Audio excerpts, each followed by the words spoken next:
Hi, Abraham. It's good to be here.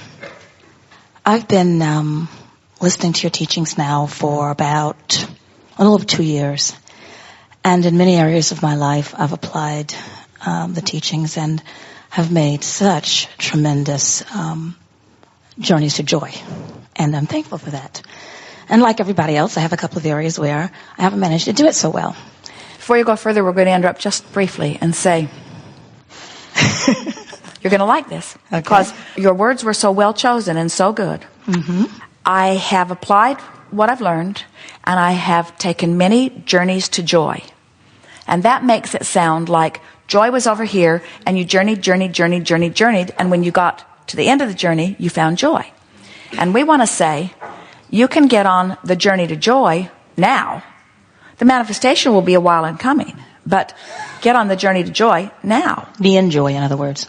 In other words, it's the vacation story that we're telling you. You don't take the vacation to get it done. Right. You take the vacation journey because you want some opportunity to feel happy, not to get it done. Yeah. And every journey is that way. You didn't come into this body to get it done. You came into this body to have the experience of motion, you see. And so that's why the universe is eternally set up like it is. So here I am. I give birth to a desire. I don't have that desire. And now I embark on a joyful journey toward that desire. And this desire is just the goal that draws the joy through me. Gotcha. Every goal is for the drawing of the joy. It's not to get it done. This is how the universe expands. This is what puts the eternalness in eternity. So you've just got to make peace with the incompletion of your being, you see. So we hammered you pretty hard on something that seemed pretty harmless there, but we don't want you to get to the end of the journey to find your joy. We want you to find joy right away. Okay. What I want is a clean, neat, beautiful home, and I'm tending to that. And if my teenage stepson has food all over the place, here's the thing that you're missing. The reason that you want anything, a material object, a relationship, a pile of money, a clean and neat home, the reason you want anything is because you believe you will feel better in the having of it. So what you want is to feel good. And what we're wanting you to understand is that you can find a way of feeling better and better and better and better and better and better about that. And when you do, the universe has to deliver to you what you want. So here you are wanting to be neat and taking action and effort to do it. And here's somebody else who has other priorities, and neatness is not one of them. Never.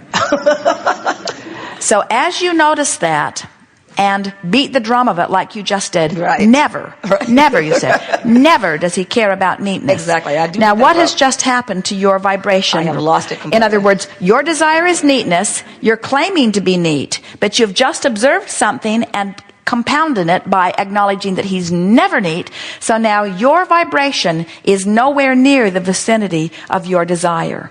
And you blame him for keeping you from the neatness that you want, even though you're the one who has it activated in your vibration. So what Jesus taught and what we're encouraging is that you turn the other cheek. In other words, never mind the reality of what is. Let your relationship between where you are and where you want to be of paramount importance. So look for evidence of neatness. Try to imagine that he could possibly have been neat at some point. Try to imagine that someday he might be neat. Watch for evidence. Watch the way he combs his hair and notice how much time he takes.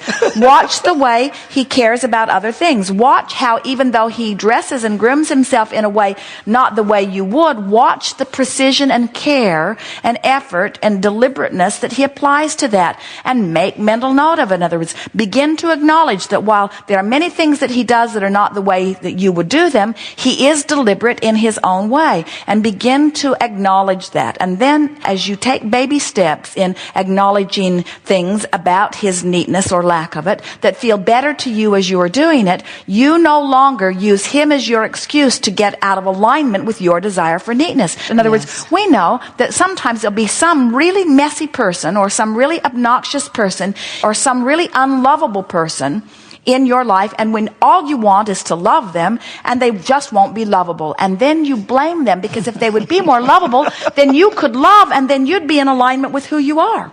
I want to love you, but you're not lovable. So you need to become lovable so that I can come into alignment with who I am. And we say, feel how disempowering that is, because they want different things than you want. They don't necessarily even care if you love them right now. They've got other things that they are playing to. And so if them behaving in a certain way is necessary for you to come into alignment, you're going to resent them further and further and further and use them more and more and more as your excuse for your own disempowerment. And we have to say, the more disempowered you feel, the more hatred you'll feel toward anyone that you think is the cause of it.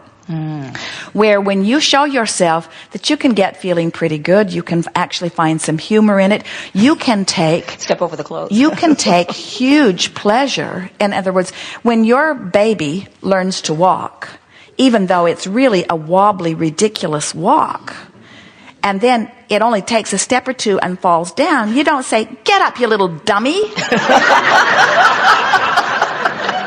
Instead, you say, "That was wonderful." The relationship between where they are and where they came to is what you're applauding. And you want to do that with everyone. You want to applaud the relationship between where they are and what they're coming to. That baby wants to walk, and you want to encourage that baby to walk. But you don't get to choose whether that baby hangs up its clothes. Or, in other words, there are so many things that you think that you should get to control, where if you could just applaud their motion forward. In other words, if we saw a teenager or a child and they were happy about life and messy all over the place, we'd be so fixated on their happy about life. If you let what other people do be the reason for the way you feel, you are in such trouble because you can't control them. Right. But you can control how you feel. And when you begin controlling how you feel so that you offer a consistent vibration consistent with what you want, then the universe arranges circumstances and events that accommodate you. Okay. Have you ever pushed against someone, and in other words, the more you push against them, the more they mess up? Get after a child who's messy and suddenly they drop things everywhere. They brush their teeth, they splatter it, they spill their milk, they track dog poop on the floor. In other words, things that they don't usually do, they start doing because you activate within them your discomfort about who they are. The universe will give you how you feel through the path of least resistance. And what's bothering you, and this came up with Jerry often in the beginning too, he would say to us, "Abraham, I don't think I felt that way till that person came into my life and did that. It feels to me like I'm responding to their mess, not that I had a messy vibration that attracted them." And we say, there's the two ends of the stick. When you really, really, really want neatness, on the other end of the stick is really, really not wanting messiness. And just because you're talking about neatness doesn't mean that you're a vibrational match to neatness. And we know so many people who really care about neatness that are a vibrational match to the opposite of neatness that work all day, every day. They work so very hard to try to maintain neatness because they're having a struggle bucking their own current, you see. So that strangers mess it up. Birds poop on their car for no logical reason. You take your car to the car wash and you draw the guy who doesn't care and he doesn't wipe out the inside of it in the way he was supposed to. Or his vacuum hose was dirty and he made a bigger mess than he cleaned up. In other words, when you get fixated on that end of the stick is what shows up in your experience. And that's what we mean by the action journey and the emotional journey. So your action journey is, you got a messy kid living in your house. That's the action journey. And if you let what is be the basis of your vibration, then nothing can change around that. But if you have an emotional journey going on and you do your best to feel the best you can, even though that's what's going on, you do the best you can. The difference between appreciating this wonderful being and being mad at him all the time is the difference between you coming into alignment and getting what you want relative to that. I would love to be more alignment there. So thank you so much. So just look for ways. Now give us an example of something that happened and we'll show you what we mean. So you walk in, you talked about his clothes. That's really not so much of your business unless he's leaving them in your kitchen. Well, yes. So give us an example of what's happening. You come in, you see that, and you feel how? I feel... You come in and what do you see? I see, food everywhere. Everywhere. Popcorn on the floor. Food everywhere. Well, not everywhere. food. You are exaggerating. I'm exaggerating. You are exaggerating in order to make a point you don't want to make. All right. So what do you mean? Where's the food? On the floor. How much of it is on the floor? Some of it is on the floor. What is it? Crumbs or peanut butter and jelly? What's on the floor? Popcorn. Potatoes, maybe. Big pieces of popcorn, little pieces of popcorn? Big and little. So what bothers you most about this messiness? I guess what bothers me most about the messiness, and I appreciate your humor, what bothers me most about the messiness, I don't like to live in messiness. I would choose not to live like that. I would choose to have my bathrooms cleaned and choose to have the house reasonably in order and choose to have all right, furniture that lasts 20 years as opposed to one. So now we're going to offer you some options here, just to sort of put things in perspective. I choose a clean bathroom over a messy bathroom. Definitely. Everyone can understand that. Yes. I choose alignment with source over not alignment with source. Everyone can understand that. I'm willing to sacrifice alignment with source to fuss over a bathroom. Just putting it in perspective.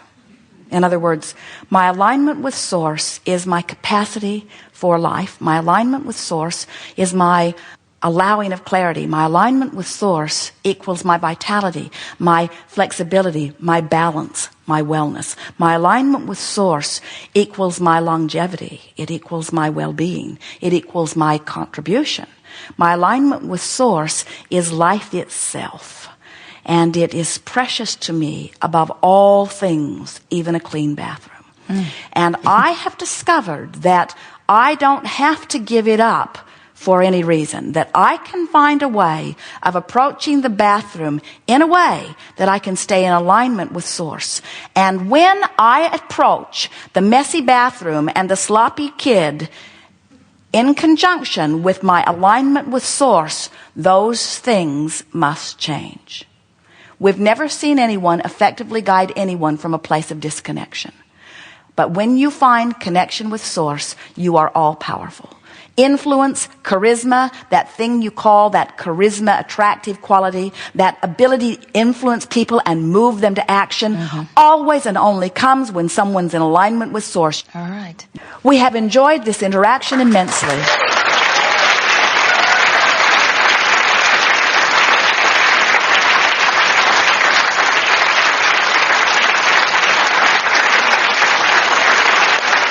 Indeed.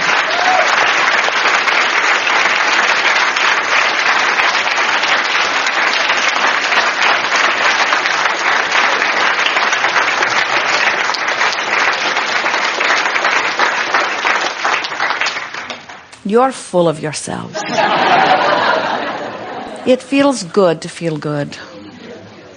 You are pure positive energy in physical bodies, and it is exhilarating beyond verbal description for us to interact with you out here on this leading edge of thought.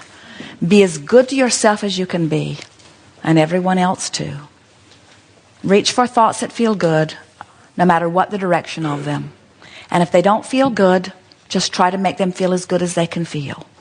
And if they still don't feel good, just try to make them feel as good as they can feel. And if they still don't feel good, just try to make them feel as good as they can feel. And if you'll stay with it for as little as 68 seconds, you'll have a breakthrough where they will feel just a little gooder. And then pat yourself on the back and say, that was a minute well spent. There is great love here for you. We are complete.